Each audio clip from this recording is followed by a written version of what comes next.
अरे अरे लोड अरे बापरे मज्जा तो आएगा भाई आज के व्लॉग में, तो व्लॉग पूरा देखो स्टार्ट टू एंड तक। तो बिना देर के चलो स्टार्ट करते भाई। आजचा व्लॉग खूप खास होणार आहे, कारण आज तुम्हाला डायरेक्ट धुळ्याची जत्रा दाखवणार आहे मी। सुरुवातीला लहान पोरांचं खेळणं दिसून गेलं भाई, तिथूनच म्हटलं चला आज मज्जा आहे डायरेक्ट जत्रा बघायमध्ये म्हटलं।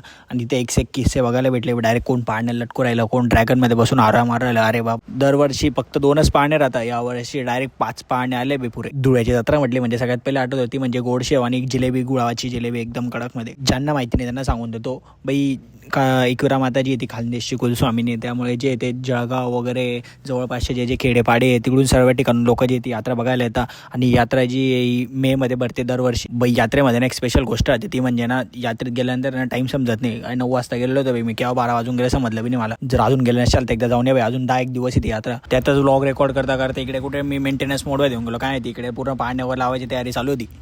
यावर्षी खास मदत केंद्र बी स्थापन करण्यात आलेले आपले धुळ्याचे आमदार अनुभाई यांच्याकडून। भिंगरीवाले, चक्रीवाले, पाणी त्यानंतर ड्रॅगन बिगन मध्ये बसल्यानंतर आपण तिथून निघालो डायरेक्ट। आधी सगळ्यात पहिले देवी मातेचा पाय पडून घेतला आपण। या ठिकाणून बाहेरून डेकोरेशन वगैरे एक नंबर करण्यात आलेलं होतं। आणि या मंदिराचा इतिहास काय याच्या रिलेटेड मी तुम्हाला एक व्लॉग टाकलेला आहे, तो बी आपल्या पेजला टाकलेला आहे। तर तुम्हाला जसा टाइम भेटेल तर तुम्ही जाऊन चेकआउट करू शकता। बेकार मजा आली यावर्षी यात्रेमध्ये डायरेक्ट। आणि तुम्हाला बी जर नसेल गेलं नक्की जा तुम्ही, मजा करून। आणि व्लॉग आवडला तर नक्की लाईक करावे आपल्याला, आणि फॉलो केलं असेल तर नक्की करून घ्या तुमच्या भावाला।